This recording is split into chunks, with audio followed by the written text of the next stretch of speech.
Estamos con Mariana Sánchez en su casa y estudio y vamos a ver algunas obras de ella. ¿Qué nos dices de esta, Mariana?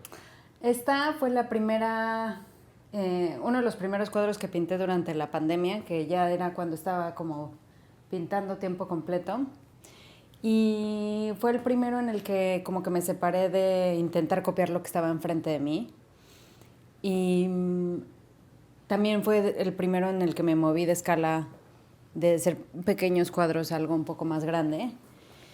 Y la idea era como retratar cada día algo distinto y se terminó siendo como un retrato de familia. Sí. Muy bien. ¿Qué me dices de esa?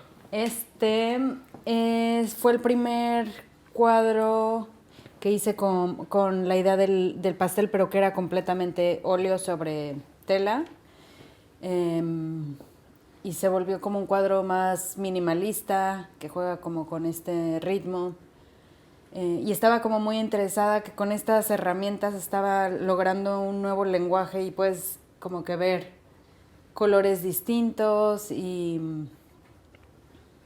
Sí. Venga, me gusta. Vámonos. ¿Quieres ver este? Claro. Esta es una de las Acá. últimas... Ajá. Y mira, te voy a enseñar. Esta es una escultura de yeso, que es un poco mujer, animal, un poco saliendo del lodo, parece. Y también como jugando con... creo que estaba intentando lograr lo mismo que los pasteles, como una textura similar. Súper. Venga, vamos. ¿Podemos ver ese otro? Vemos esa magnífica al final. Este es también como que de la serie de los pasteles, pero donde estaba jugando más como con el pastel como marco y la imagen, cómo pueden estas dos cosas coexistir y como que también está influenciado con los pasteles en México, cómo le ponen el muñequito o lo que sea adentro. Entonces le metí hasta diamantina. Qué viaje este. Me encanta ese marco. Sí. Un gran experimento se ve. Y aquí tenemos a Gota. Fantástica acompañante. Sí. Pues vamos al estudio. Sí, ¿o qué vamos. dices? Venga.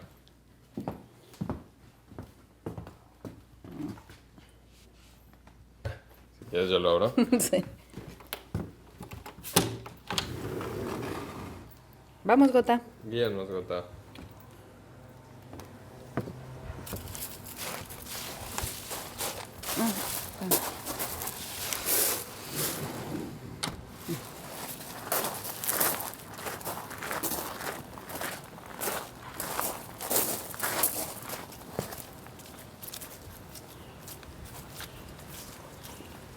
Está haciendo un poco de frío aquí en East Hampton.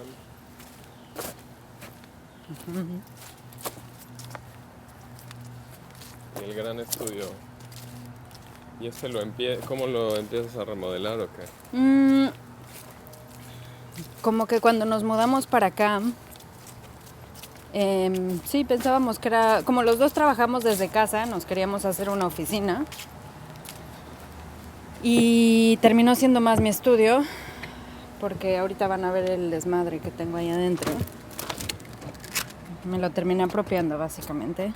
Ok.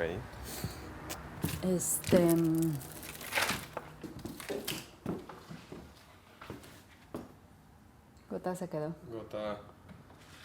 Está bien, está jugando. Venga. Y pues, a ver, aquí, ¿qué te...? Tenemos Que está... nuevas obras con las que estás jugando. Este tiene un poco la idea del marco y como del lenguaje del frame, o sea, como esta cosa alrededor. Y aparecen estas caricaturas, pero también con unas imágenes ahí un poco realistas de repente. Y todo lo que hablábamos ayer de la abstracción y color.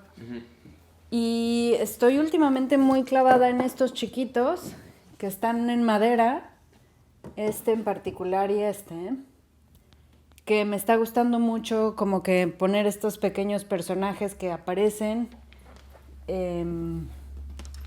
a través de las manchas. Entonces, no sé, puedes ver aquí. Hay alguien acostado en el agua, otra persona como buscando, unas calaquitas, el dragón. No sé si se ven en el video, pero... Sí, creo que sí. Súper. Y acá un poco igual, hay un centauro, la pirámide, un ajolote. Maravilla. Tenemos aquí bastantes experimentos de color. ¿Qué colores te gusta usar? A ver, mis favoritos son Alcerin, ¿dónde está? Crimson, que no tengo ahí puesto, pero es un rojo muy casi café. Después, ¿qué otro me encanta? Me encanta la combinación del pétalo, ya sea el azul o verde, y viridiano. Se me hace como muy Bruegel-lesco. Y me encanta también como cuando descubres estos morados que no salen directo del tubo, sino que es como aparecen. Y siempre hay como rosas. Venga, muy bien. ¿Qué me dices de esta? Esta es ya, no sé, tiene ya unos 3 años. Estaba creando en ese momento como estas escenografías en 3D, en un programa arquitectónico de 3D, y después como que poniendo los personajes y creando historias. Que me doy cuenta que a pesar de que el proceso son distintos, de los que estoy trabajando, tienen un lenguaje similar. Sí, hay algo. Una historia ahí pasando. Es tuyo, definitivamente. De día noche.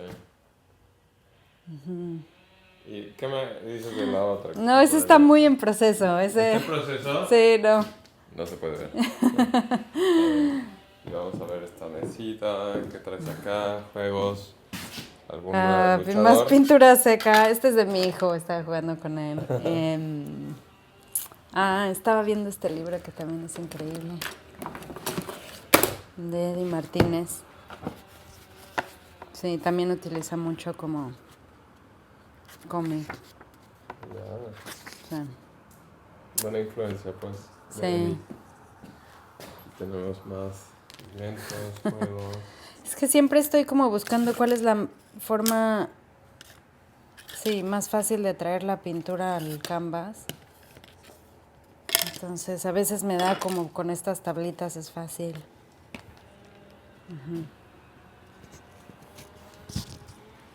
Vemos que un Philip Guston, ¿te gusta? Nicole Eisenman, John Graham. Arte Povera. Arquitectura. Roy Lichtenstein. Kiki Smith. Sí. Tienes muchas horas. ¿Por qué no vamos atrás? Atrás es más aburrido, es donde está, la computadora y... Esto ya es más como área para trabajar maquetas de escenografía. Aunque ahorita no tengo nada, pero bueno, aquí puedes ver como piezas de maquetas, allá arriba más maquetas. Muy lindo. Bueno, ¿qué le recomiendas a la gente que va a ver el podcast? No sé, muchas gracias por escuchar.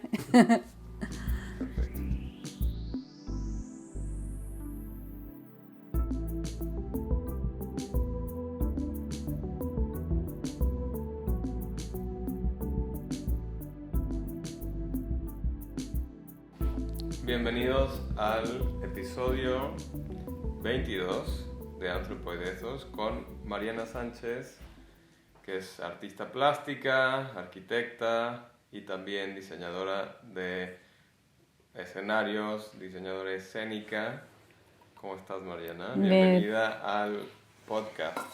Bien, gracias. ¿Sí? ¿Cómo te sientes en tu estudio? Estamos en un lugar súper interesante. Me di una vuelta a East Hampton, donde tienes este espacio. Uh-huh. Y bueno, como información, pues tienes tú una vida entre East Hampton, básicamente, y Nueva York, y lo que es Ciudad de México, donde también tienes tu práctica, y has creado, bueno, una vida medio global, ¿no? Pues, se podría decir. ¿Cómo sientes esta relación que tienes con México y con Nueva York? ¿Cómo es que nace también igual tu pasión por el arte? Vamos paso a paso, pero háblame de eso. Pues llevo viviendo fuera de México 15 años y salí de México porque me casé con un americano, nos decidimos mudar a Nueva York y pensamos que iba a ser una aventura de un par de años y que íbamos a regresar a México. Pero creo que yo al salir de México antes trabajaba en México como arquitecta y cuando me mudé a Nueva York vi como la oportunidad de reinventarme un poco y estudié escenografía. Nos mudamos a New Haven, fui a la Universidad de Yale y ahí cambió un poco todo porque mi profesión cambió. Siempre tenía el interés en artes, pero por la vida estudié arquitectura y poco a poco me fui acercando cada vez más a las artes. Sí. La relación México-Estados Unidos pues es muy complicada. Creo que es una respuesta muy larga, no sé ni por dónde empezar. Y cómo me siento sobre ella, pues es muy complejo porque ahora mi familia es mexicana-americana. Nunca me pensé así cuando estaba en México. Y con todo el tema político, con la cercanía. Sí, te afecta directamente, claro. De alguna forma. Me afecta aquí y allá, Claro. con lo bueno y lo complicado. Claro. Sí. Sí, porque, bueno, ha generado mucha tensión, supongo, resentimientos y cosas así, esta situación. Que digo, no es algo nuevo, pero es muy evidente estos días, ¿no? Sí, es interesante porque sí, como que ya no sé si me siento ni de aquí ni de allá, ¿sabes? En los dos lados. Como va la canción. Sí. No soy de aquí, ni soy de allá. ¿Cómo vivías como arquitecta? O sea, ¿realmente empezaste con tus estudios en dónde y cómo es que llevas, o sea, ese trazo del arquitecto? Que para mí siempre es muy curiosa la figura del arquitecto, específicamente en México. El arquitecto para mí es un, como dicen en francés, un bricoleur. Un arquitecto puede hacer todo un poco. O bastante, no un poco, ¿no? Entonces es entre ingeniería y una pasión por numérica, pero también geométrica. También tienes que ser buena en física, estudiando estas cuestiones, y luego también hay un lado completamente estético. O sea, vas de lo funcional a lo, digamos, contemplativo, sin una función o una utilidad. Pero ¿cómo lo viviste en su comienzo? ¿Y qué arquitectos chance te han marcado? A ver, la arquitectura me parece una de las profesiones más bonitas, pero también lleva una responsabilidad súper grande porque en la pintura o en la escenografía, que son artes más temporales, no sientes la responsabilidad de vidas humanas. Y creo que empecé a trabajar muy chica en un despacho de arquitectura y esa responsabilidad me causaba muchísimo estrés. O sea, porque sí, como bien dices, en México como arquitecto llevas la obra, llevas o por lo menos en la escala en la que yo estaba trabajando, estaba haciendo un poco de todo. Estaba dibujando, llevando la obra, organizando todas las ingenierías, etcétera, etcétera. Y ver algo en esa escala construido sí es increíble, pero también me causaba muchísima ansiedad. Yo creo que era eso. Mucha presión, ¿no? Sí. Digo, lo escucho de muchos amigos arquitectos. Ajá. Que la sufren constantemente y si son días pesados, ¿no? Los sí. Que son digamos, en la sí. Campo. O sea, me pasó que tuve un accidente en la obra y después nos clausuró. O sea, era una cosa gigante. Sentía que... Y al mismo tiempo empecé a trabajar en teatro en México. Y en el teatro, creo que en la escenografía específicamente... ¿Y en dónde? Estudié en la UNAM, arquitectura, y tuve una clase de escenografía en la Facultad de Filosofía, en el departamento de drama, que lo daba Mónica Raya, que es una escenógrafa que estudió arquitectura y después en la Universidad de Yale hizo la misma maestría. Y yo no crecí yendo al teatro ni nada, pero en ese momento que conocí como que la idea de una arquitectura que está siendo una metáfora para narrativa y emociones, siento que me cambió muchísimo mi visión de la arquitectura y era lo que quería hacer. Vi unas producciones, creo que en ese momento estaba Einstein on the Beach en Bellas Artes, que es una ópera de 4 horas y, no sé, me impresionó muchísimo y era como, esto es lo que quiero hacer. ¿Me entiendes? Como que ya no había duda, sí. O sea, ese salto de arquitectura... La escenografía fue súper rápido, sí. Y en el momento en el que nos mudamos a Nueva York y me tenía que reinventar realmente porque, o sea, empecé a tocar puertas en despachos de arquitectura, pero pues no conseguía nada de trabajo y en realidad sí tenía ganas de hacer otra cosa. Fue como el momento de tengo que estudiar algo e introducirme en la sociedad de otra forma. Es difícil, ¿no? Siempre los saltos son complicados, pero los has hecho un par de veces. Sí. Sí. ¿Y qué arquitectos eran de tu agrado? ¿A cuáles te gustan su ojo? A ver, obviamente Luis Barragán me fascinó y me inspiró muchísimo, pero Lina Bobardi, arquitecta italiana que se mudó a Brasil, creo que ella, una de las más importantes, también porque era la figura de la mujer. En mi generación había muy pocas mujeres famosas arquitectas y ella lo que me gustó es que tenía una sensibilidad más femenina y la sentí más flexible.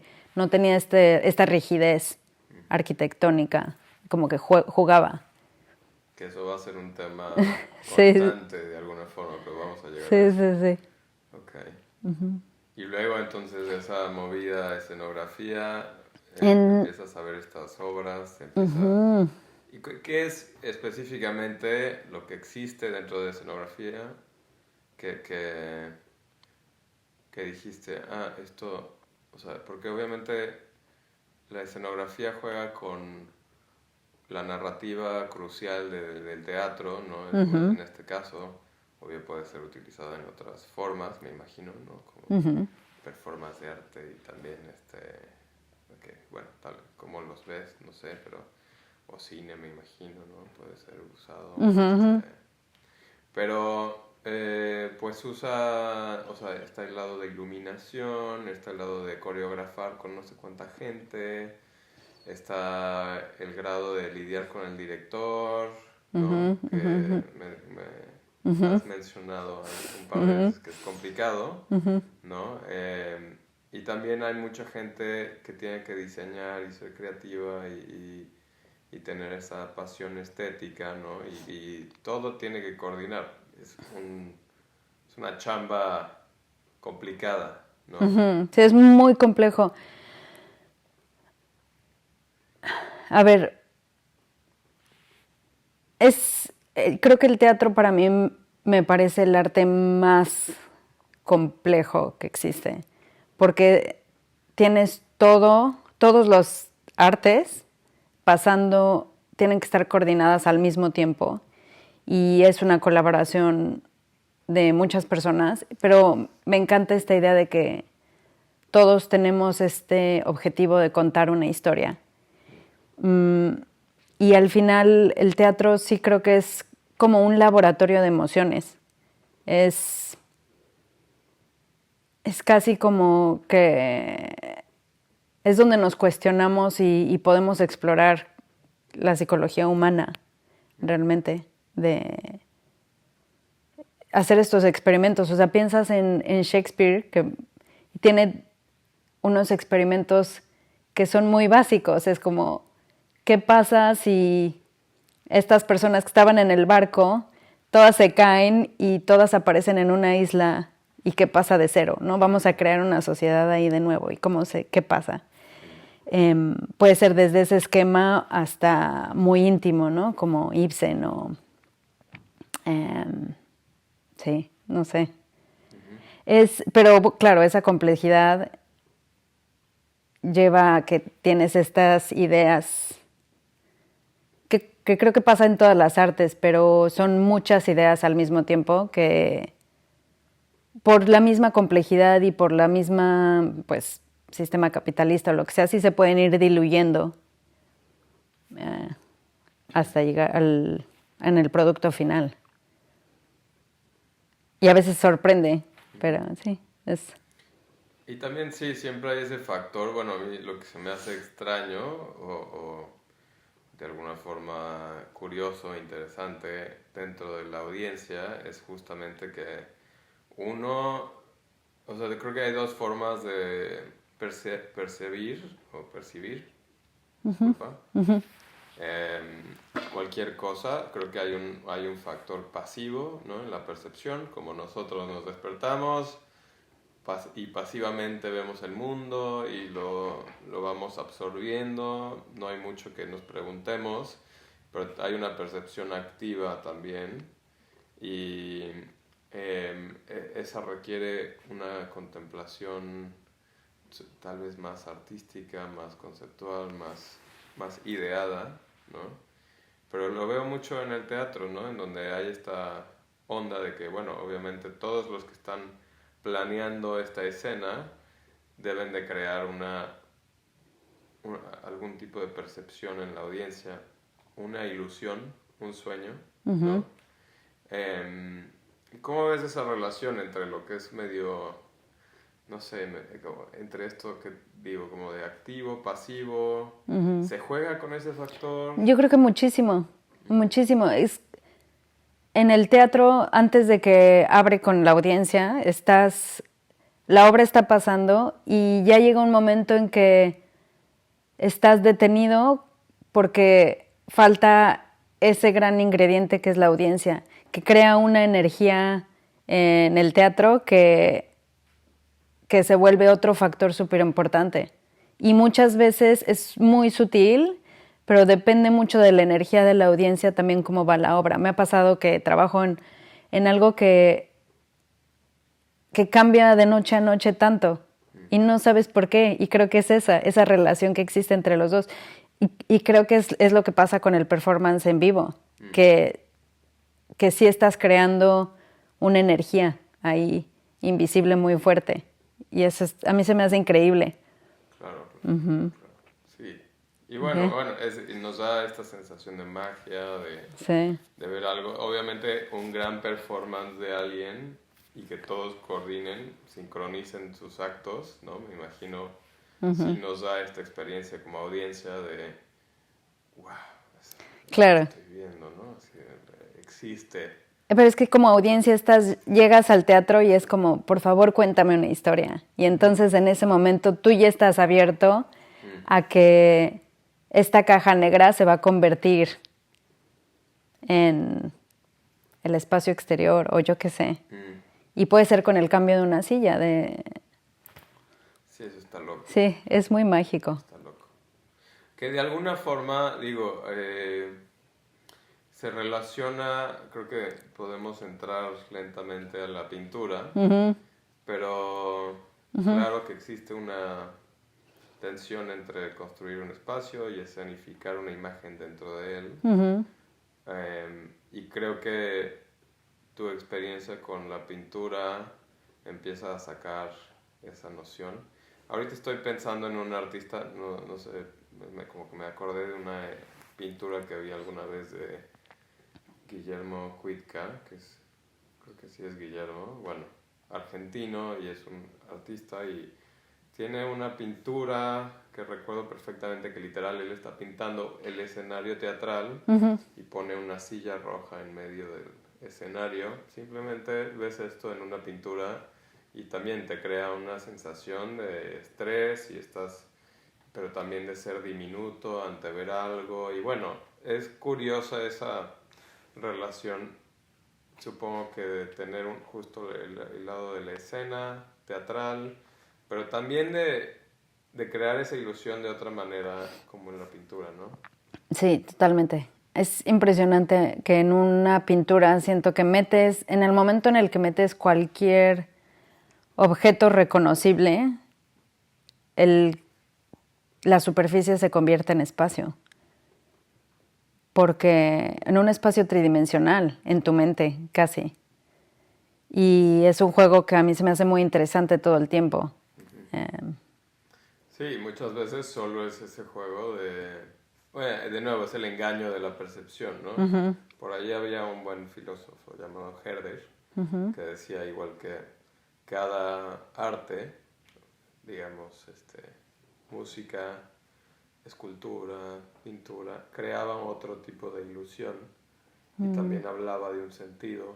La pintura, bueno, siendo visual, decía él que creaba una sensación de sueño. Los mejores pintores eran los que mejor, no los que mejor representaban el mundo, sino los que mejor creaban un sueño. ¿No? Entonces se me hace interesante esa perspectiva. ¿Cómo empiezas a pintar? O sea, ¿de dónde nace esta creatividad, la inspiración divina? Pintura y dibujo siempre estuvo de la mano con arquitectura y con escenografía. En arquitectura teníamos clases de dibujo al desnudo. Y antes de arquitectura, no sé por qué siempre quise también ir a clases de dibujo al desnudo. O sea, no sé, siempre estuvo en mí. Y cuando... ¿Y cómo los asocias? O sea, ¿por qué tenía algo que ver de alguna forma? ¿O no? Pintura, o sea, dices pintura al desnudo con... Arquitectura. Yo creo que es la escala humana. Ya. Todo gira alrededor de la persona. En cualquiera de las artes, creo. Entonces... Pero sí es muy interesante que después, cuando estaba estudiando pintura, no teníamos dibujo al desnudo. Bueno, esa es otra plática de cómo ha desaparecido este tipo de... En la academia creo que hay una pelea, ¿no? O bueno, no sé si es una pelea, pero el mundo es ya tan abierto en la pintura que la misma academia ha sacado su clase central, que era dibujo al desnudo. Pero en fin, ¿cuál era la pregunta? ¿Cómo me fui? Sí, ¿cómo llegas a pintura? Bueno, entonces siempre he estado en paralelo, y después, cuando fue la pandemia, que es como, me parece lo más interesante, cómo la pandemia a tantos nos ha cambiado la vida, el teatro, por supuesto, desapareció del día a la noche. Y... Sí, qué gran tragedia. Ajá. Claro. Porque, claro, ya no puedes tener... Y como que yo lo tomé como oportunidad para ver qué pasaba pintando diario, lo que siempre había tenido en mi cabeza que era lo que quería, que era estar, eso, pintando. Y me encantó, y después de que el teatro empezó a regresar poco a poco, Y mientras estaba en el teatro siempre estaba extrañando pintar. Era como que, ¿dónde está? Ya dejó de ser... ¿También de alguna escenografía que hicieras? ¿De pintar algún escenario? No, para nada, porque en escenografía estoy haciendo más maquetas. Ya. Maquetas y dibujo en la computadora. Sí, es mucho más arquitectónico. Casi me siento como dos personas diferentes. Sobre todo en ese momento, cuando estaba... Ahorita ya siento que he logrado tener una referencia más directa con la escenografía y la pintura, pero en ese momento, cuando estaba pintando y haciendo escenografía, me sentía como que era doble personalidad. Muy bien. Y la pintura entonces empieza... Sí, empieza a tomar como una parte mucho más importante y en la pintura creo que ¿cómo se dice? Como la inmediatez del medio, y después de venir creo que de profesiones tan complejas como arquitectura y escenografía, me parecía como que muy rico poder pintar sin toda la complejidad y crear mundos en un canvas que sí, que como que estaba quitando un poco, para mí era buscar la esencia de los personajes o del ambiente o de lo que fuera, pero... ¿Y esencia para ti es equivalente a orígenes? No lo sé. No, creo que es más... A la forma... como quitar todos los problemas técnicos, que no tiene que pararse en cuatro patas. Claro. No hay leyes. Quitar las leyes de la naturaleza, sí. Que un pájaro puede ser un dinosaurio al mismo tiempo, yo qué sé. Que sí juegas, o sea, digo, de lo que... Con personajes. Se puede ver, sí, justo existe ese aspecto borroso, digamos, en tu forma de crear obra, ¿no? De que justo no le das una forma exacta al cuerpo. Sí. Y eso creo que tiene que ver mucho también de que, bueno, al final la pintura, en lo que estabas diciendo de la mentira, al final es pintura sobre una tela. Y me gusta reconocer eso. Y me gusta la materialidad de la pintura. Entonces, la imagen deja de ser imagen y se vuelve pintura. Y también es una conversación que yo estoy teniendo con esta imagen que está saliendo. Y creo que no tiene que estar resuelta. Creo que, como en el teatro, la audiencia tiene su parte. Sí, claro. Claro, y los grandes pintores siempre han logrado jugar un poquito con tu vista, ¿no? Al voltear, al ver qué está pasando, o te llevan alguna simetría oculta que has planeado durante la pintura.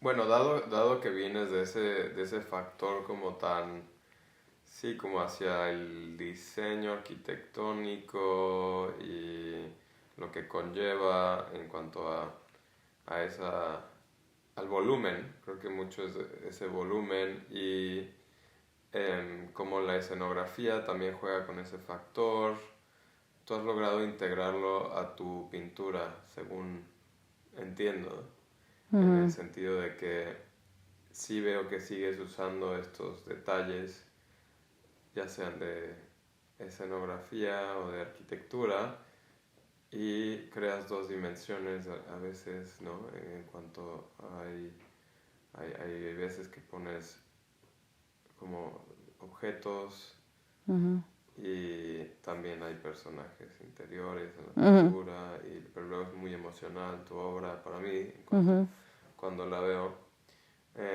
Háblame un poquito más de esa relación que creas en esas tres disciplinas. Creo que sí tiene que ver mucho con la narrativa. Pero es en la pintura, a diferencia del teatro, es que en el teatro tengo un script, ¿no? Tengo una historia que ya el dramaturgo nos está poniendo enfrente y muchas veces siento que estoy resolviendo como un rompecabezas. Pero en la pintura siento que yo soy un poco la dramaturga de este mundo. Y realmente siento que la pintura me está diciendo algo. O sea, siento que me está diciendo como, quiero estar yo solo aquí en este espacio. O necesito más, o no sé. Y como te digo, en el momento en el que pones algo reconocible junto a otra cosa, creo que nuestra naturaleza nos hace inmediatamente contar historias. Me recuerda mucho, tenía una de las pláticas en la universidad, nos pusieron un video de 2 puntos y un palito que se están moviendo. Y después era así como, bueno, y platican entre ustedes. Y todos contábamos historias sobre estos 2 puntitos y este palito. Y al final era como, hay una necesidad humana por contar historias. Estos eran solo 2 puntitos y un palito, pero a fuerza como viene queremos relacionarnos. Y eso creo que pasa mucho en la pintura. Sí, bueno, y sí, supongo que es experimentación de nuevo con la audiencia, ¿no? Aunque creo que la pintura, no sé, nace más de adentro. O sea, siento que tienes esta cuestión en la escenografía, en el teatro mismo, sí, la audiencia lo va a ver. Claro. Pero yo he escuchado a muchos artistas decir, yo no pinto para alguien más, pinto porque sé que yo busco ciertas cosas como la esencia o que no necesariamente se relaciona con alguien más, pero sí cualquier artista va dejando ciertas pistas en la obra, ¿no? Su trazo siempre es específico, siempre existe esa relación de personalidad, tal vez como adentrada ya sea óleo, no sé, grafito, lo que se use, no importa. Pero sí, o sea, sí hay una cuestión. ¿Qué piensas de eso? Yo no siento que estoy pintando para alguien, pero sí siento que cualquier persona que pinta, te vuelves parte de un gremio que ha existido miles de años. Y es como me encanta esta idea de que es solo la continuación de una sola pintura, como en el mundo, como que todos seguimos trabajando la continuación de la imagen, un poco. Entonces sí siento que estoy teniendo una conversación con pinturas de hace 200 años o con el futuro también. Es como, yo no voy a estar aquí, pero a lo mejor esto sí estará. ¿Y qué? Sí, ¿qué es lo que estoy dejando atrás? O sea, lo ves más como relacionado al tiempo. Sí, creo que sí. A la temporalidad, a la mortalidad del humano. Tal vez más arqueológicamente, como... Sí, claro. Sí, y pensando mucho en cómo yo encuentro la pinturas antiguas y el shock que a mí me crean y me siguen creando. Y cómo veo en esas pinturas como la humanidad y lo parecido que seguimos siendo. Que ahí hace rato, bueno, fuera de contexto aquí, pero ya hablábamos de Cy Twombly, lo mencionamos tantito, y es curioso que Cy Twombly descubre los grafitis de los romanos y empieza a volverlo a representar. Pero habla un poco de esa temporalidad, de que, esto también ya lo hacían hace miles de años. Cómo es que alguien lo retoma, lo vuelve a trabajar, usa ese contexto en algo contemporáneo y se vuelve a crear Claro. un mundito, pero sí es arqueológico. Sí, O y sea, también como que esta idea de que no estoy creando nada nuevo. Todo ya ha sido... pero al Y mismo tiempo es difícil esa noción, ¿no? O sea, sí, creo que sí conflictúa, ¿no? Como, claro. ¿por qué necesitamos esta imagen? Pero bueno, ¿por qué hacemos cualquier cosa? Sí. Y es, bueno, ya nos podemos meter a algo de filo, y Eh, es como, o sea, de si hay novedad, hay libre albedrío de alguna forma en nuestra forma de actuar, sí. o somos los mismos nómadas, recolectores Ujú. de hace 200.000 años, ¿no? Mm. Yo creo, para mí la verdad es que nuestro mundo físico está en constante cambio y en donde sí puede que no hayamos empezado de una complejidad, pero en mi entendimiento la complejidad conlleva más complejidad, más entropía, o sea, para mí no hay forma de que hagamos lo mismo. Muchas Ujú. veces se habla en la historia como eh, vamos a repetir los mismos sucesos. Para mí, yo estoy en desacuerdo. Yo creo que sigue el mismo Matrix humano, ¿no? Muchas Ujú. veces, pero por las condiciones que tenemos físicas, no podemos volverlo a hacer y nuestras personalidades son distintas y, o sea, nunca Bueno, es el pero mismo creo que también contexto. estás hablando un poco ahí de esperanza, lo cual me gusta. Igual, Me no había gusta, me pensado. gusta pensar en el futuro con esperanza, sobre todo en estos tiempos. Claro, Sí. no ser tan apocalípticos, ayuda. Porque si vamos a repetir todo otra vez, es que sí. Pero sí se siente así a veces. Bueno, al menos de quien elegimos en la política, eso seguro. Oye, y Sí. em, la figuración emerge en tu pintura y también se disuelve a través de gestos expresivos. Em, Viendo tu obra, yo pensé que se parece mucho a este juego de pareidolia, ¿no? De encontrar como caras cuando, no sé, hay experimentos donde nos ponen enfrente de una sombra o vemos caras en las nubes o, ¿sabes? Como cosas así. Y creo que tú juegas mucho con eso en tu imagen.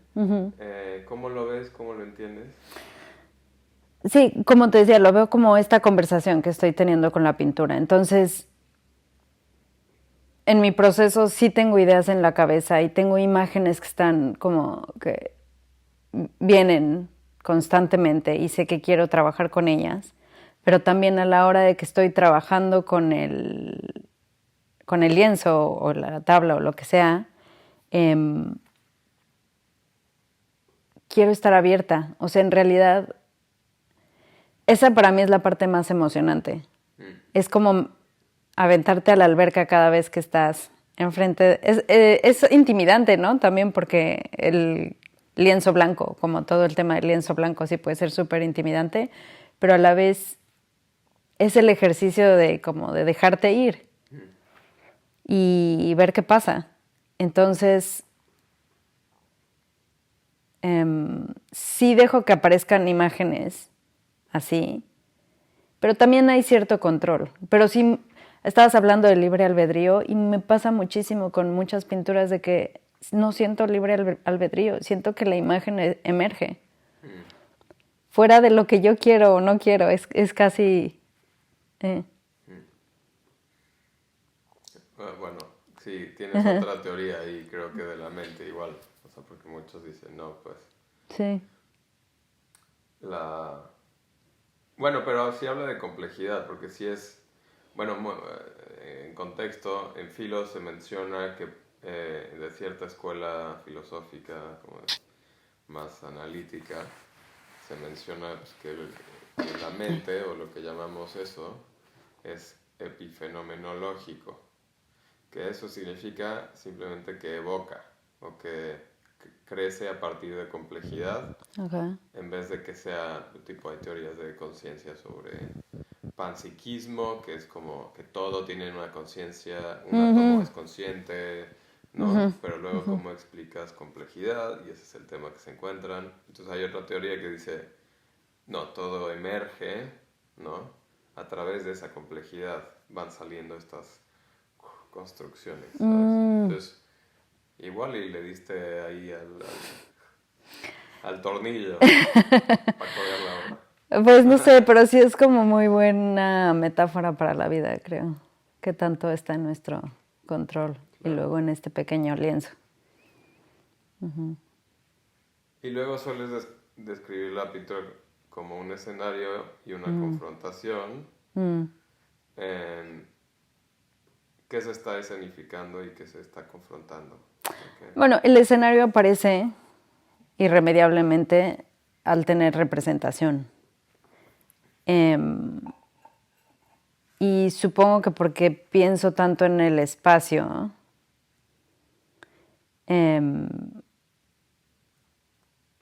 es un tema, o sea, sí es un tema que me cuestiono, cuál es el mundo de estos personajes.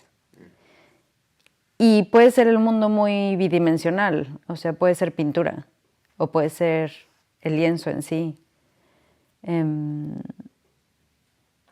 Por eso creo que sí es bueno, o sea, intento tener historias también, ¿no? Y me gusta tener historias en la cabeza, que pueden ser hasta de teatro. Hay personajes que me encantan. Como los griegos, las tragedias griegas o lo que sea, que sí busco un drama, porque me parece más interesante. Pero también creo que en la creación de la pintura o escultura o lo que sea, bueno, entra otra capa súper compleja que es el buen gusto. Que es y siento que es muy, muy difícil porque el buen gusto al final es algo político. Y sí, se relaciona. Y no quiero. Y quiero no caer en eso, porque puede ser muy aburrido. ¿Con el lado político? ¿O con qué? Pues tal vez entra en querer complacer. Y peleo con eso. Complacer. Y entra después en todas las reglas de la academia. Ya. Y bueno, entremos a la... Y bueno, el género se vuelve muy político. Hemos platicado anteriormente y me has dicho como de, no, tengo un conflicto, digamos, que lo mencionabas también hace ratito con arquitectura. ¿Identidad? Okay. No, eso de que la estructura es demasiado tiesa y que lo llevas después a pintura de alguna forma, entonces la crítica a la academia.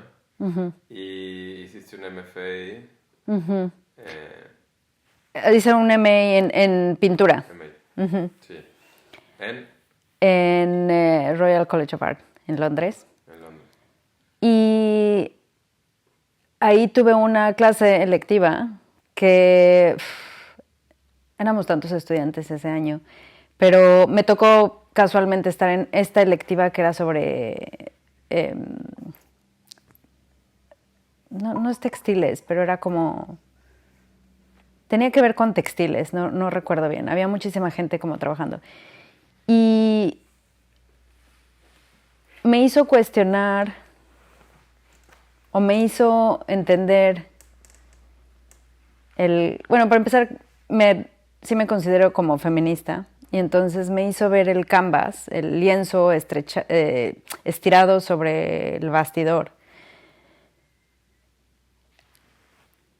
como parte de la academia patriarcal. Y en mi trip, la tela, bueno, y no solo en mi trip, pero en muchos textos, el tejido y todo esto ha sido más relacionado, por supuesto, con el trabajo de las mujeres, que el trabajo de las mujeres era visto como craft, hecho en casa, porque está hecho en casa, no es arte. De hecho, hay un libro que me inspiró mucho que se llama The Feminist Stitch. Entonces, y platicábamos mucho sobre esto en la clase y y me di cuenta que no importaba lo que pintara, yo seguía en este mundo de la academia patriarcal, intentando pintar en óleo, con el pincel, en un rectángulo estirado. Y por más que la imagen estuviera ahí intentando contar otra historia, no podía, como que no podía salir del cuadro. Y tuve mucho como conflicto en cómo, pues viene todo el tema de género, cómo nos representamos las mujeres, porque siempre hemos sido representadas a través de la mirada masculina y cuál es nuestra propia mirada. Y no quería caer tampoco en... que lo he probado, o sea, sí lo he hecho y creo que tengo pinturas que son oscuras o caen en... podría ser en lo grotesco. También en esta idea de pelear con el buen gusto. Pero tengo 2 hijos y creo que hay una parte de mí cuando estoy pintando que quiero verme también a través de sus ojos un poco. Y no sé, después de pintar me voy a la cocina y les hago de cenar y hay una relación como muy material y de herramientas, pero que es exactamente lo mismo, un poco que es como estás en la cocina y es un craft, pero estás en el estudio y pintando, entonces sí es un arte. Y bueno, todo eso me llevó del concepto de care, de tomar, de cuidar, y encontré en hacer pasteles, en el ejercicio de hacer pasteles, una metáfora como que muy similar y que tenía una plasticidad que me interesaba. Y entonces empecé a pintar con herramientas de la cocina y específicamente con las duyas de hacer pastel, pero un poco queriendo apropiarme de la idea de óleo sobre lienzo.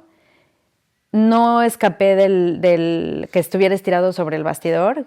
Y la diferencia es que quería que estos pasteles estuvieran en el muro, o sea, como enalteciendo o cambiando el orden de valor.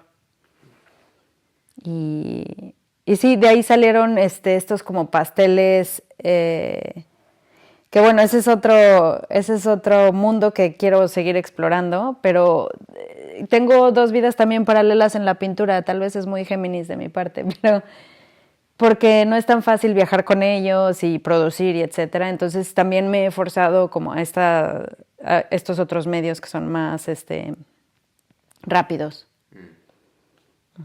¿Y eso crees que te quita algo cuando trabajas en estos medios más rápidos? ¿O? No creo que me quita nada, simplemente es otro concepto casi. Como que el tema de los pasteles lo tengo como muy claro, porque también creo que habla mucho de repetición y estoy trabajando como con un grid y no sé, me recuerda a los minimalistas y siento que es simplemente otra respuesta a eso. Pues sí hay una... Digo, no sé si es algo, o sea, es algo nuevo. Yo creo que la academia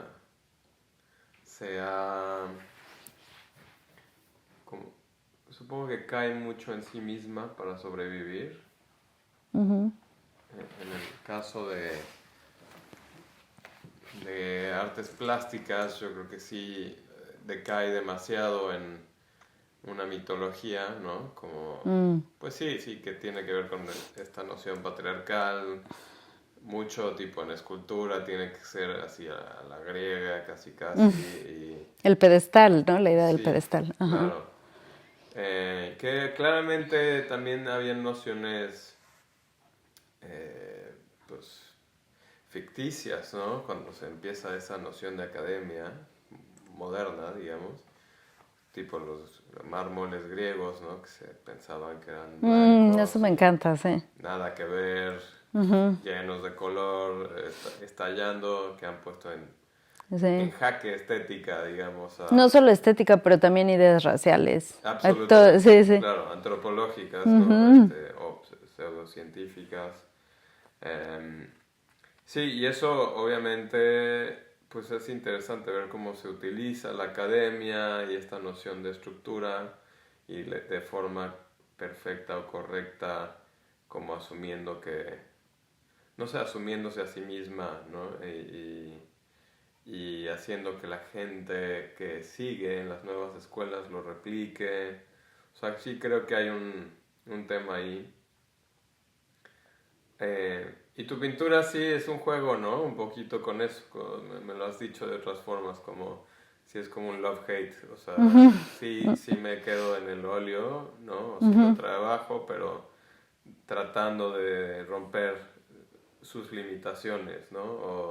O con esta noción de patriarcado, o yo siendo feminista pero madre, vivo también la paradoja interna de sí, dar un buen ejemplo y tal, pero también enseñar nuevas formas, ¿no?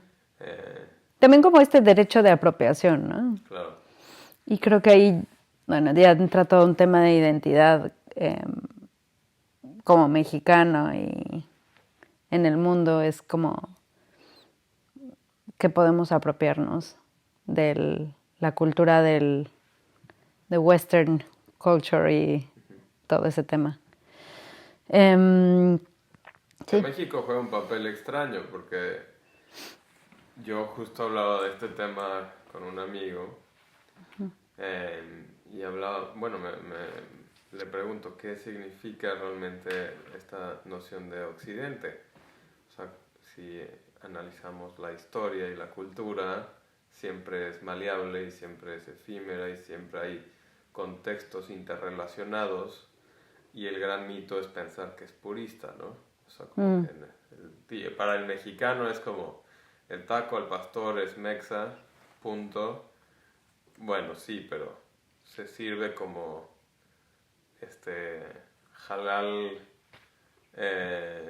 árabe, libanés, que llegan y ya, pero no es árabe porque no comen cerdo los árabes, pero el español sí lo trae en México y se come con tortilla y es como una cosa, es una mezcla, es un mestizaje cultural, tal como la pintura, ¿no? O sea, y la escultura, no es como que así los griegos nacieron de la nada y existieron por su cuenta, ¿no? O sea, más bien había una tradición mucho más larga egipcia, había una tradición mucho más larga en todo el mundo, ¿no? De hacer estructuras, esculturas o jugar con tridimensionalidades y también representaciones pictóricas más con pigmentos.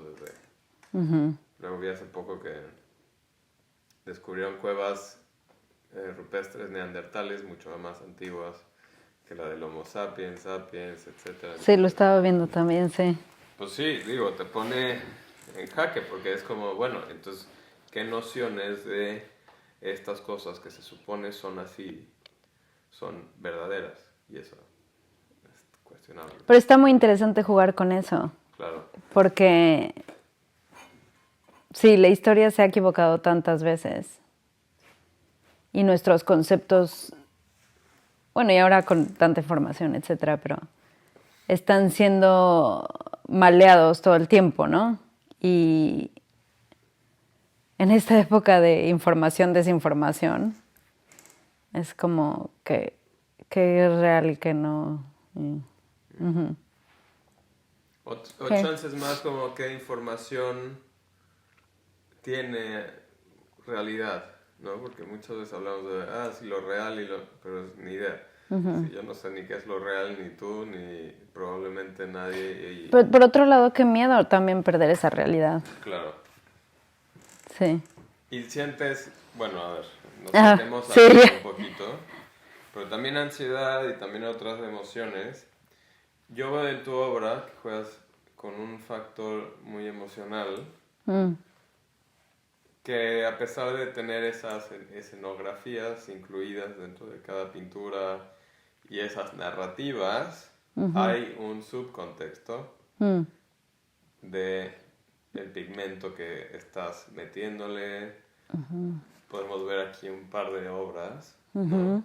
Muy coloridas, algunas más expresivas, más abiertas, digamos, más también mirando más al vacío posiblemente, que pues bueno, muestran también que pones porque obviamente podemos pensar en, pues solo es esa narración y tal, no, pero el color es la última frontera de la pintura al menos y de otras formas, ¿no? ¿Cómo metes esa emoción? O sea, ¿cuál es el factor? ¿Ese sí es el sentimiento o la expresión temporal que sientes al momento?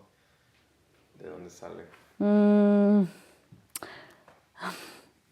Tenía un tutor en la maestría que me decía que esperaba demasiado de la pintura. Y me deja pensando porque, o sea, realmente creo que en la pintura estoy esperando un poco la respuesta de, ¿cómo se dice? Como un bálsamo para las preocupaciones.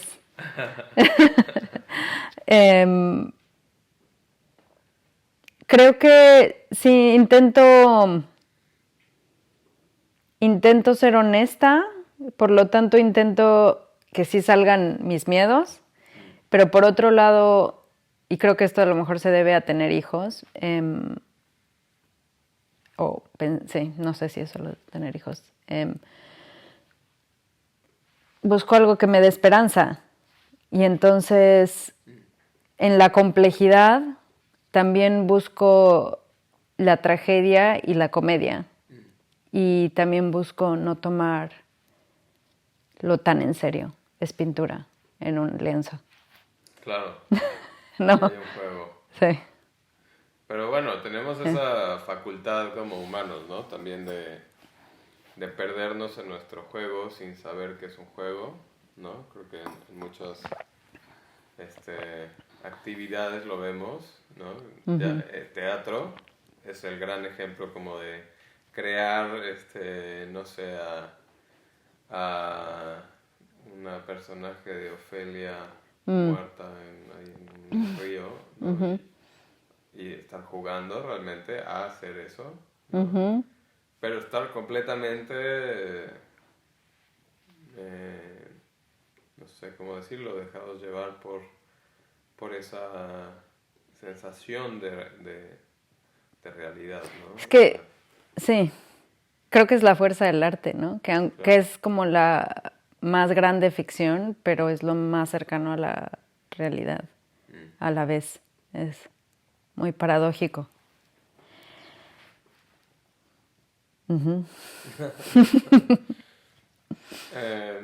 Pero entonces este subnivel de color, ¿cómo lo vas seteando?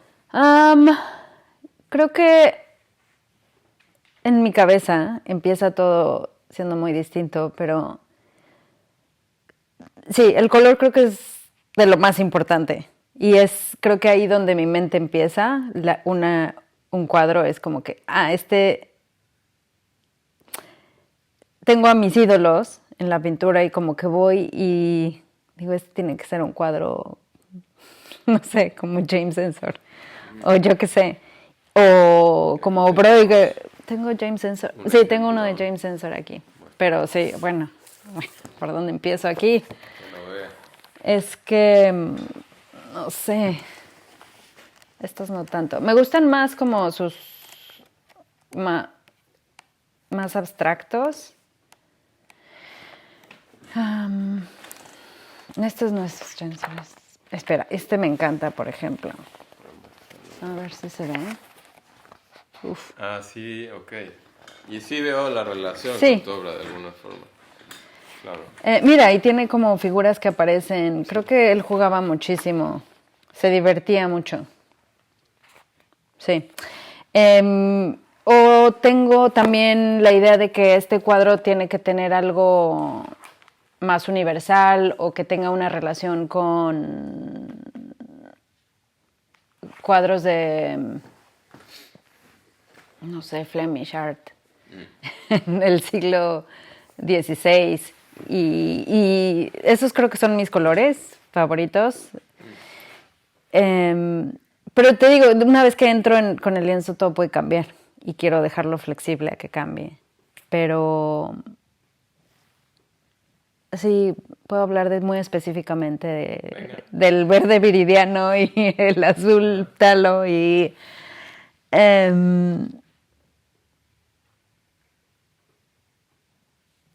sí, como que la historia del landscape y es que es muy complejo el color. Hay una parte muy de instinto. Y después eso se une con mi idea de toda esta historia de la pintura que existe. Ya. Sí, bueno, es que sí, o sea, para mí es el inconsciente del artista, ¿no? O sea, siempre hay un tono, ¿no? Una atmósfera, digamos, que se trae solo con color. No es necesario. Digo, por eso es interesante, no sé, otros artistas muy abstractos, ¿no? Que justo solo juegan con esa esencia, punto. Justo ahora vi en el MoMA que Frankenthaler, ¿no? Que tiene chance juega más con ese factor, como de color, sí, ciertas figuras, boom, pero es a la esencia, a lo emocional, ¿no? Sí, a mí me gusta jugar creo que con símbolos y imagen reconocible, porque te empiezas a armar tu historia. ¿Símbolos de qué? Pues... ¿Son personales o son...? Creo que sí hay símbolos personales, pero después hay símbolos muy reconocibles, como pop culture.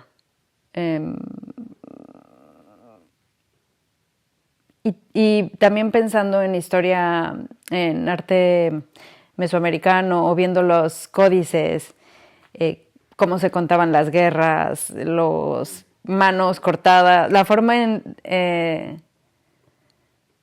bidimensional en la que se contaban estas batallas, me encanta, por ejemplo. Sí.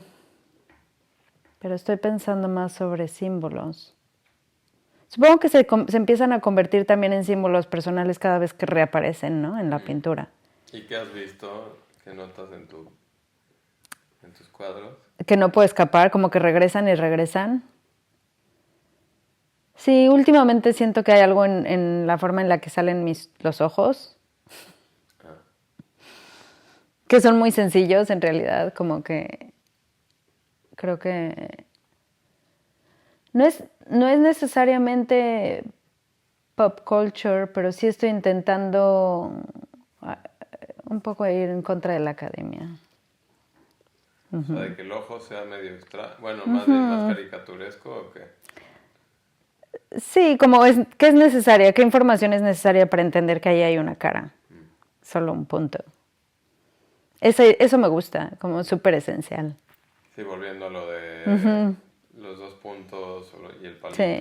Y creo que por intrínseca, o sea, necesariamente se relaciona con la caricatura, porque creo que la caricatura ha hecho una abstracción muy impresionante de la figura. Sí. Bueno, vas a lo esencial, como habías dicho.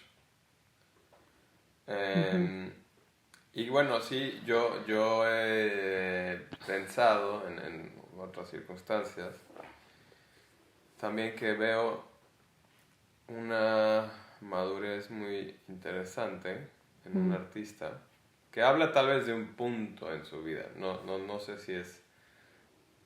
si es sabio de mi parte decir que es de una madurez, pero pues ver cuando un artista logra mezclar como un aspecto abstracto y un aspecto muy figurativo. Bueno, no muy figurativo. Para mí siempre es un punto que se me hace brillante porque logra hablar de la especialidad, digamos, de ambas formas, ¿no? O habla de una trayectoria ya marcada por experimentación tanto en lo figurativo como en lo abstracto. siento que alguien que no ha trabajado en una figuración, pues tal vez está atrapado en una abstracción, pero lo contrario aplica, ¿no? Como, y justo te hablaba yo así de que fui al MoMA y me encontré ahí la exhibición de Wilfredo Lam y para mí también él comienza con muchas figuraciones y así y pasa a algo abstracto. Pero creo que lo curioso es también ver justo lo que decías de que el símbolo se empieza a repetir en todas las pinturas en algún instante y lo curioso son de alguna forma, cómo va cambiando esa escena que se va marcando, que muchas veces puede ser por abstracción. Pero también vi una obra de Rothko, justo de su momento medio, justo de ese instante en donde no estaba haciendo esto de atmosférico y ya, bueno, que son muy interesantes tal vez las obras, pero vi esta y dije, mira qué raro, es como ver a Hilma af Klint en su momento, que para mí ella es, o sea, para mí es de las mejores artistas así que existieron en el momento, ¿no? Pero también digamos de un Kandinsky, ¿no? Que llega a esos puntos que no es abstracción absoluta. Sí. ¿No? Bueno, no sé qué piensas. No sé si yo por lo menos estoy o intento responder también a una realidad presente, que es el ver la imagen. Como no estamos acostumbrados el día de hoy a ver imágenes en la computadora, el teléfono. Sí, en chinga. Y que son tan rápidas y es como el swipe, swipe, swipe, swipe. Y yo he encontrado en la pintura que estoy haciendo que, por ejemplo, ahorita no sé si, no se alcanza a ver, pero en las últimas pinturas estoy jugando mucho con la escala porque creo que la escala de mis personajes que se están haciendo más pequeños viene como una respuesta justo a eso, en que no quiero que la pintura esté resuelta en un solo vistazo. Quiero que ahí tenga que haber una lectura y que las cosas vayan apareciendo. Por un lado eso. Entonces creo que me gusta esta idea de tener esos dos mundos, de que tienes primero una abstracción y después, si lo empiezas a ver cuidadosamente, cosas empiezan a aparecer. Y creo que de ahí viene. Y por otro lado, estoy buscando también la narrativa del que lo está viendo y que me diga... Yo tengo mi propia narrativa de dónde sale, pero me da mucha curiosidad qué es lo que el otro ve. Digo, para mí hay pues ya, para ver tu obra, o sea, veo como ese, justo lo que decíamos, subcontextos y escena y diseño y hay la narrativa y el cuerpo, o sea, siempre hay una ambigüedad interna muy, pues como pastel de crepa, ¿no? Layers, capas sí, y capas, sí. Capas y capas. Que bueno, es lo padre igual de este medio, ¿no? Que logras o puedes meterle billones así de capas y pues sí va creando también una textura a eso y no todo es lo que tú preparas, sino es el accidente del pigmento y como... Sí, que tanto puedes controlar también. Claro, o de la marca que no es con un pincel o sí es con un pincel, con la mano o tal, ¿no? O sea, empieza... Pues sí, a crear esa complejidad epifenomenológica de la que... Sí. Muy nerdo todo esto, pero bueno. Tenemos aquí otros libros y sé que tus influencias van de Miriam Kahn, Judith Ackerman, a Gilberto Aceves Navarro. Quiero preguntar tal vez qué une esta constelación de artistas para ti y qué tomas o rechazas de ellos. Tal vez Estoy me pensando. puedes hablar de los Creo libros que hay y también de ese... aquí estoy viendo a Miriam Kahn, Ensor, Cecily Brown. Cecily Brown, Francis Richard, Magdalena Suárez,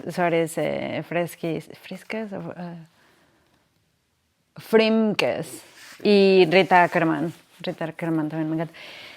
Creo que el común que tienen todos estos artistas es que se nota la energía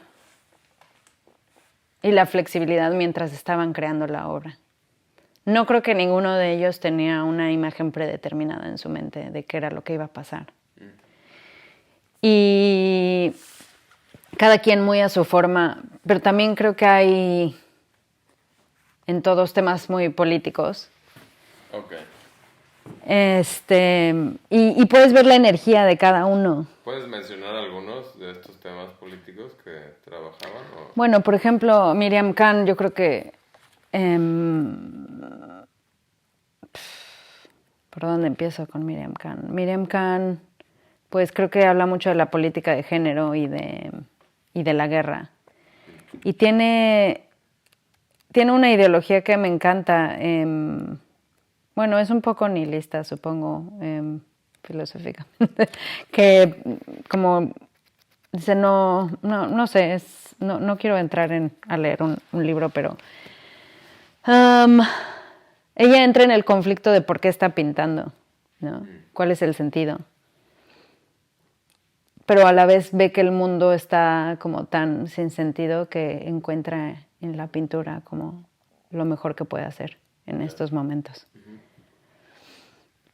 ¿Y tipo Cecily Brown? Cecily Brown es la energía completamente, es como que... a mí me parece que entra casi en un trance, un trance para pintar y cómo deja que emerjan figuras y yo creo que se escapen y regresen y se nota esta conversación constante en la que está. Me gusta mucho esta idea de no tener una imagen predeterminada, porque a mí no me parece interesante empezar un cuadro sabiendo qué es lo que va a salir. Yeah. El azar. Claro. ¿Qué más? ¿Quién más? Bueno, Rita Ackerman es que es un poco lo mismo.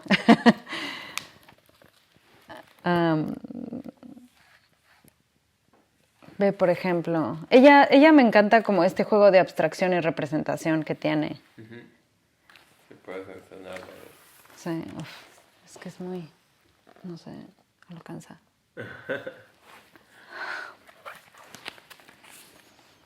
Sí. Ella es también bastante irreverente. Todos, Miriam Kahn, Cecily Brown, sí, porque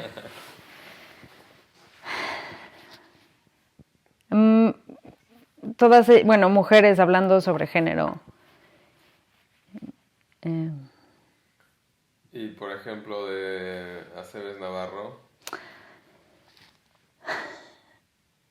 Un pintor súper libre, me parece. Y muy honesto a su práctica. Que es un pintor, creo que no muy reconocido en México. Un poco oscuro. Conocido ahora, ajá. Sí. En la posteridad. Sí. Tal vez es como el painter's painter, ¿sabes? Okay. Ajá. Okay. Volvemos un poquito tal vez a la sensación que crea el diseño escénico, que siempre implica cuerpos moviéndose, ¿no? Dentro de un mundo. Pero ¿cómo influye ese movimiento en la pintura? ¿Cómo lo ves? Eso se me hace súper interesante. Y yo no creo que lo tengo tan presente cuando pinto, pero que me gustaría mucho más. Pero el tema de movimiento en la pintura me parece un tema fascinante. O sea, por ejemplo, Francis Bacon o... Claro, en la escenografía y en el teatro está mucho que le llaman mise en scène, ¿no? Que es como preparar la fotografía perfecta y después ya como que se mueve. Y la pintura está intentando captar esas dos cosas, ¿no? Al mismo tiempo, casi. Y es bien difícil, o sea, sí creo que una pintura que capta Sí. cambio, acción, tiempo, movimiento, sí habla de algo muy complejo de hacer. No sé quién... Digo, sí, bueno, Bacon. Pero para mí Bacon está también... hay una... o está influido por la cámara, ¿no? O sea, entiendo que es como estos movimientos como de rapidez, ¿no? Y ya está informado por una industrialización de la imagen al mismo tiempo, ¿no? Y de estos cambios del cine y que puedes ver una escena rápidamente y ver movimiento. Pero sí, parece ser lo más complicado en pintura, ¿no? Lograrlo. Pero siendo honesta, no siento que ha sido mi preocupación. Me encanta verlo, me encantaría, como que ahorita que me estás recordando, digo, sí, lo tengo que pensar. Pero no ha sido mi preocupación en la pintura. Creo que he sido más naive en ese sentido. Siento que mi imagen se ve un poco naive respecto a movimiento. Pero sí existe. O sea, Sí existe, ¿eh? Creo pusiste una escena. ¿Cómo se llama esta pintura? Uf. ¿Recuerdas? No. Tengo que buscar el nombre. Es que sí. May 16th. No, esa es otra. ¿Esta es otra? Sí. Ah, no es cierto, claro. Espera. Family. No. Perdón, tampoco. Si lo tienes por ahí.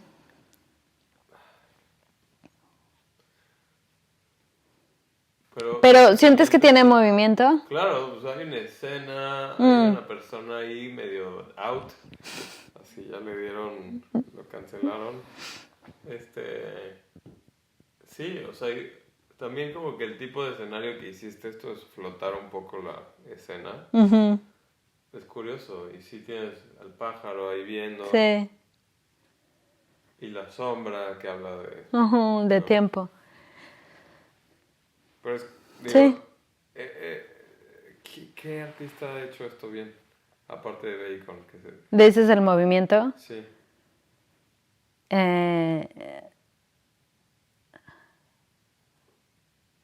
Ay, seguro miles. Estoy viendo. Porque luego es un momento congelado, ¿no? O sea, muchos logran capturar con esto. Igual y pensándolo así en términos mexicanos, que no sé si es buena idea mencionar, pero Rivera lograba en estos grandes murales, pues sí captar mucho movimiento, ¿no? De alguna forma.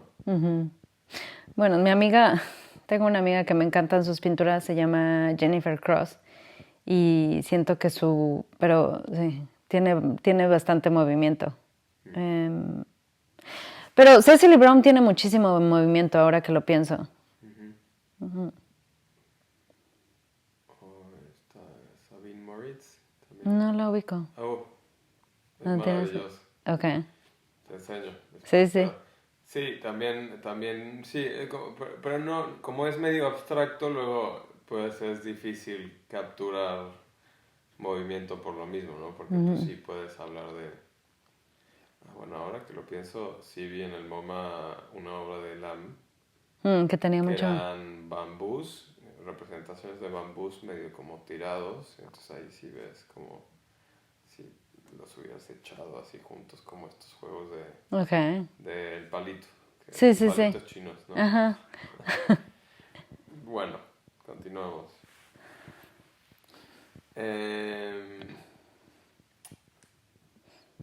¿Qué te atrae de los materiales que se revelan y cómo es que esto moldea el registro emocional de tu obra? Estás hablando de Bueno, creo que Porque generan una sensación como de fragilidad y ruptura. sí veo una relación, y no sé si es por la historia del óleo, pero sí siento una relación muy corporal con el óleo. Y yo creo que es sus características físicas, su maleabilidad, su brillo, y también su historia. Ese sería... Entonces es como pintar carne, un poco, carne, sangre. Es muy... ¿Así? ¿No? No sé. A mí me parece que sí. Pintar carne. O sea, con algo muy vivo. Ya. A pesar de estar muy muerto. A pesar de estar muy muerto. No, Pero bueno, es que acrílico también. es un plástico. Sí. Bueno, los dos están medio muertos. Sí, pero el óleo se siente como atemporal. Que eso es interesante, o sea, porque, digo, obviamente hay muchos pintores, artistas en general, que crean sus propios pigmentos, tal, y también usando, pues, cosas orgánicas, ¿no? Pero obviamente se descomponen. Ujú. Y estos dos materiales de alguna forma se hacen para que sean eternos, ¿no? O sea, se utilizan como para que sí tengan ese poder sobre el tiempo. Sí, no tengo el tiempo de hacer yo mis propias pinturas, pero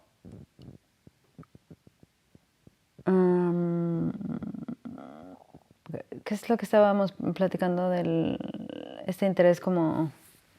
¿Cuál era la pregunta, Nick? De los pigmentos. Ujú. O sea, básicamente tienes estos materiales, ¿no? Que sí, que logran quedarse más tiempo, ¿no? Que es medio abierto decir más tiempo cuando hablamos del tiempo, Sí. pero sí, o sea que se Eh, fabricaron para que duraran y lograran estar en una herencia mucho tiempo, y no con pigmentos naturales, ¿no? Que pueden disolverse o pueden descomponerse. Pero bueno, este factor en el que tú estás tratando de retratar como sobre algo que es supuestamente eterno. Bueno, no sé, habla también de esa búsqueda del movimiento, no sé. Sí, creo que a mí me gusta el óleo por varias razones. Obviamente su apariencia, su textura, pero también me gusta mucho la conversación que sigo teniendo con la academia. Sí, un poco sí es eso. Podrías escribir un libro que se llame Conversaciones Sí. con la academia. Ajá, O hacemos una exhibición. exacto. Oye, y bueno, has estado trabajando por tus estudios anteriores también en Londres, en Ciudad de México, en Nueva York. ¿En qué otros lugares has estado trabajando? Son estos Nada tres. más. Okay. Sí. ¿Y cómo han influido estas geografías en tu forma de pintar o en tu apreciación de lo que estás haciendo? Que estamos aquí en East Hampton, de nuevo, que yo obviamente te conozco de un contexto muy soleado de Ciudad de México. Ajá. Y donde entiendo muy bien tus obras ahí, pero ahora que veo... Interesante porque fueron creadas, la mayor parte de esa obra que has visto fue creado en Londres y aquí. Sí. Entonces tal vez es la falta de Claro. Y calorcito. sí son oscuras, son obras que pueden ser oscuras en ese sentido de... Tipo, bueno, acá tienes un azul así interesante, penetrante, ¿cómo le llamas? Viridiano y azul ptalo. Ajá, exacto. Bueno, en aquella que es más violeta, más rojiza y así, pero sí son oscuras en sí. O sea, Sí, entonces, ¿crees que te afecta el es clima? que no creo que me afecta el clima en ese sentido y creo que en realidad, así como tengo esta discusión con la academia, también tengo esta discusión con identidad y las políticas de identidad y qué es lo que como artista mexicana debes de estar haciendo o qué colores debes de estar haciendo. Porque cuando estaba trabajando cuando trabajo en escenografía y me ha tocado trabajar en obras de teatro mexicanas o lo que sea, la gente tiene ciertas expectativas. Es que la obra de teatro va a ser rosa, o sea, literalmente, ¿no? Rosa mexicano. Porque intento, creo que quiero sentirme libre como que de estas ideas de cómo deben de ser. De qué tengo que hablar en la pintura. Porque para mí, pintura es como donde soy más libre. Entonces, no quiero seguir reglas. Como este bonche de libros Sí, lo dice. sí. Bueno, sí, digo, la cultura al final sí va afectando a uno, tipo, no sé, yo me he puesto a escribir y yo creo que tal vez hubiera sido más romántico en México o menos nostálgico, que siento que a veces llego a escribir cosas más así. Pero en tu forma de pintar seguro que lo vives, ¿no? Digo, este conflicto que hay con la academia, de alguna forma viene con una academia de Inglaterra, me da la impresión. Así de Emery, ¿no? O sea, porque hay otras academias, ¿no? En Claro. México el muralismo se volvió una academia y era una ruptura en un momento, ¿no? Y la ruptura no era académica, rompió con la academia, pero se volvió académica. Sí, yo creo que sí tienes razón. Creo que mi educación ha tenido mucho más esa perspectiva anglo, ya sea en escenografía y en pintura. Tiene un peso mucho más anglo que mexicano en ese sentido, Claro. Porque la educación que tuve. Claro. Entonces es una crítica a lo anglo. Sí, y supongo que empieza a mezclarse con el tema de identidad otra vez. Claro. Es como, estoy aquí como mexicana en un momento político en el que los latinoamericanos están siendo tratados así. Terrible, sí. Sí. Sí. Parece que sí.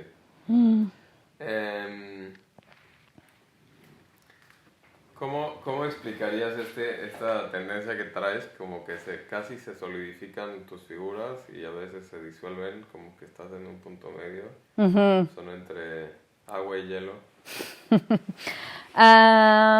Creo que es un juego entre la información necesaria y dejar espacio para completar la imagen. Un juego con la ambigüedad y crear distintas historias que cada quien pueda hacer y de distintas formas cada vez. También me interesa ver la pintura por la pintura en sí y por el color en sí. Hay un juego entre jerarquías, valores entre la marca y la figura. ¿Y tu influencia viene de alguien en esto? Digo, vi ahorita que mostraste un poquito de algo de Ensor, como que dije, sí. Hay algo muy textural sobre su... Bueno, y de Can. A ver, creo que hay muchos artistas que juegan con eso y yo lo intenté llevar a un extremo en los pasteles, en el que casi la pintura es escultórica, que no me encanta ese término porque quiero que siga siendo pintura. Pero sí, alguien que me encantó la primera vez que lo vi, me impresionó muchísimo, es Auerbach. Y esta idea de que era una pintura que le tomaba, no sé, la pintura que está en el Tate es un retrato de una mujer, creo que le tomó 30 años, porque seguía y seguía poniendo capas y capas y capas y capas. Y es como que esta idea de la pintura infinita. Pintura infinita. Le tomó un ratote entonces. Sí. Y mirando hacia adelante, con tu formación multidisciplinaria, ¿qué direcciones o colaboraciones imaginas para expandir tu dimensión performativa en tu pintura? Creo que ahorita estoy muy interesada en los personajes y estos como personajes que últimamente están saliendo en la pintura que son más surreales. Me gusta mucho la idea de jugar con animales, por ejemplo, como metáforas humanas.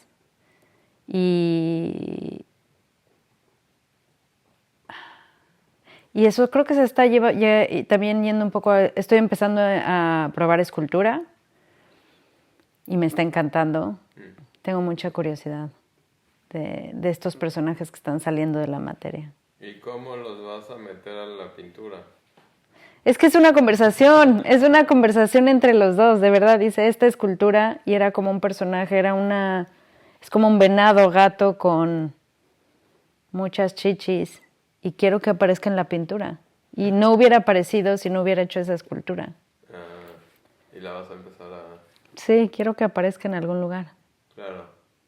Bueno, yo sí creo que algo muy interesante que puede ocurrir, ¿no? Porque creo que muchas veces pintas tú desde lo...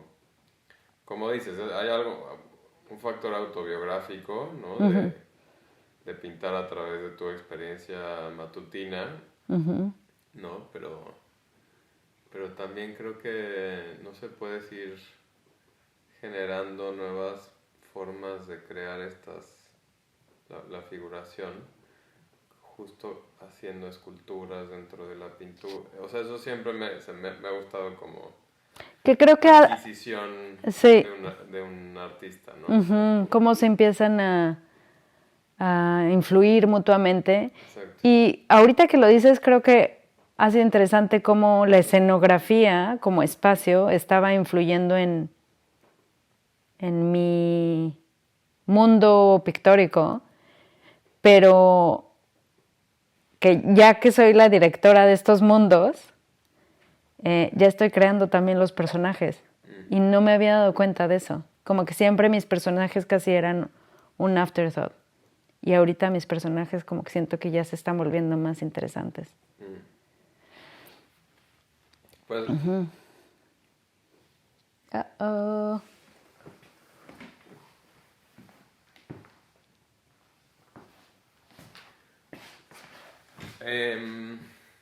parte de nuestra colaboración, de alguna forma también, que comenzó hace un par de meses, comienza por un proyecto que estamos haciendo con la Boulangerie, que es este laboratorio de arte, residencia que crea Valeria Díaz Granada, según, espero dije bien el apellido, pero bueno, Vale es interesante porque adquiere una panadería antigua en medio de París y de repente decide transformarla a un espacio justo como laboratorio de arte, y empezamos a echar un ping pong y creamos una idea de tener, bueno, ciertas exhibiciones digitales, donde fuiste la primera selecta, ¿no? Y empezamos con una colaboración con Odette, la panadería, y pusimos ahí una obra tuya de una figura como de una chica y de repente tiene pues una mezcla ahí más intensa en la zona de la cara, porque no podrías decir que es cara o qué es. Le preguntamos a una de las panaderas Sí lo vi. que qué veía y dijo, veo comida. Y que nos morimos de risa. Pero me encanta. Sí, Ves totalmente la relación entre la pintura y después el pastel. Y mira, igual y teníamos esa pregunta, como de Sí. ¿qué tiene relación eso que dijo? Pero me estás diciendo que sí, posiblemente. Sí. O de forma secundaria. Creo que es más de forma secundaria. Pero sí es una relación que yo vi entre la cocina y el estudio. En ese particular, en ese cuadro, y tengo otros que están explorando un poco lo mismo, que es como el interior. Me parecía interesante como ver qué hay en el interior. Si se puede de alguna forma plasmar algo más emocional que un retrato. Que bueno, la comida va al interior. Sí. Pues también hay un juego posible en un futuro ahí si experimentas con esta idea. Pues me parece que tal vez podemos hacer una última pregunta, Okay. que es más sobre si tuvieras un show en tu vida en donde digas, lo logré, ¿dónde lo pondrías? ¿O qué estaría? Bueno, sí, más bien, ¿dónde sería ese lugar? Me encantaría tener algo en México. Pero... ¿En el Tamayo? o sea, solo en el Tamayo. Imagínate. Esperemos, vamos a llegar. Sí, sí, sí. ¿Y qué le recomendarías a un artista que va empezando? Que está en sus comienzos, que tal vez tiene miedo, que dice, pero ¿cómo le alarmo? ¿Qué hago? ¿Cómo me muevo? Yo creo que tener un trabajo que quite la presión del dinero, que tu arte no tiene que pagar las cuentas, es importante. Porque creo que esa presión puede transformarlo. Puede tener un impacto negativo y puedes terminar odiando un poco la pintura o arte. Sí, sí. Esa relación dinero-arte es muy complicada, ¿no? Que aunque, bueno, ya sí existe la carrera de artista puramente donde no se tenga que hacer otra cosa, ¿no? Sí. El sueño. Sí. ¿Es el sueño?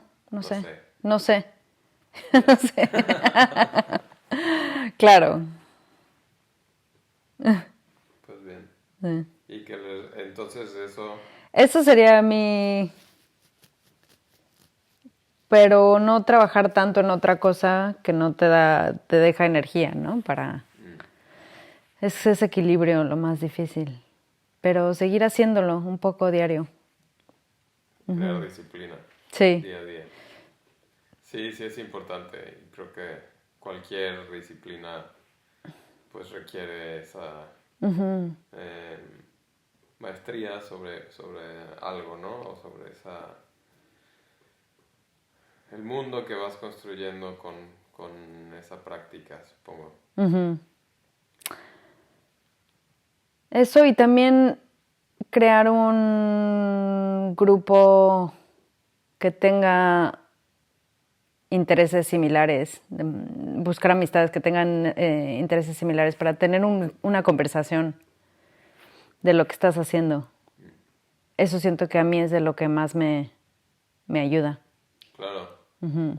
Buscar un buen grupo. Es difícil, Es bien difícil. Claro. Sí.